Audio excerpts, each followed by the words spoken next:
I'm Drew with DEFY Products, and today we're going to introduce to you the DEFY Rhythm Track. We're actually going to take you through the full setup, show you how easy it is to set the track up, install the system, and really just go through the full system overview. So let's bring some track in. Let's show you how simple this entire ecosystem is to set up. Now our track goes together very quickly. This is a 12-inch wide track. Length is obviously as long as you want it, but you're going to notice the guys are simply putting bullet connectors in. Both tracks slide together, and they have a locking mechanism. There's just really two bolts on each side to lock the track in. The other thing you're going to notice with this track is it's got physical end stops that simply bolt to the end of the track.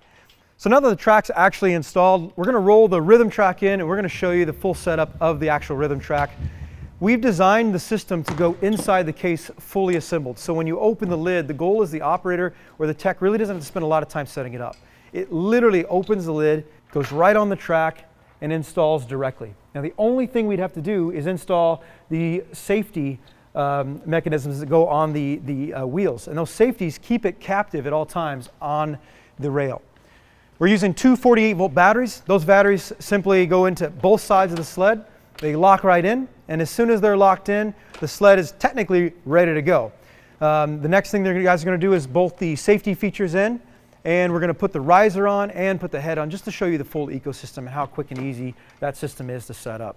One of the things to keep in mind when you're on set, whether you're on film or broadcast, is making sure that you set the configurations to the way you want to shoot. You might have a digital riser or a fixed riser, but again, this system is very versatile because we can put really any head you want to operate on the system. A digital riser can take 50 pounds at 7 feet high, or you can use our fixed riser, which will be 12 inches, 24 inches, or 36 inches high.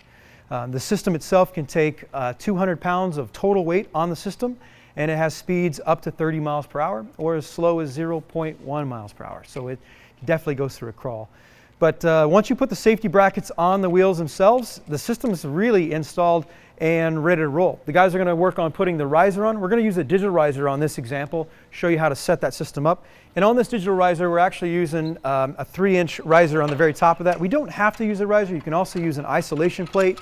You can use a larger fixed riser. So this is just a 3-inch riser here. You can do a 6-inch. This just gives us plenty of room to get in there to the Mitchell shank for whatever head we're going to use and bolt it down.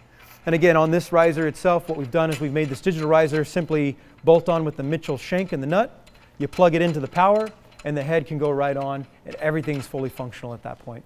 So this, what John's bringing in here is the EX300 head. So this completes the ecosystem. Another feature we're really excited about, because the EX300 is the camera, the lens, the wireless video, the RCP, data control, literally everything in that ecosystem is inside that head. And the goal is once we put it on the riser and get everything plugged in, simply one button powers the entire system. It calibrates the head, it calibrates the lens control, turns everything on, and we're ready to shoot. So once the head gets attached to the riser, you simply plug the power in. Now we can actually power really any head you want to put on it, up to 50 pounds on the riser or up to 200 pounds on the sled. This one only takes 14 volts. We can give it 24 volts for a different head or a 48 volt powered head as well. It plugs directly into the bottom of the sled here. And those LEMO connectors really give it the direct power it needs. Now the loom is already plugged in too, which gives power to the riser. So now you've got the sled put together. You've got the riser mounted with the Mitchell. You've got your 3-inch riser with your EX300 or any head that you decide to use. All that's powered right in. And really we're ready to go through the entire system, power it on, and start running shots.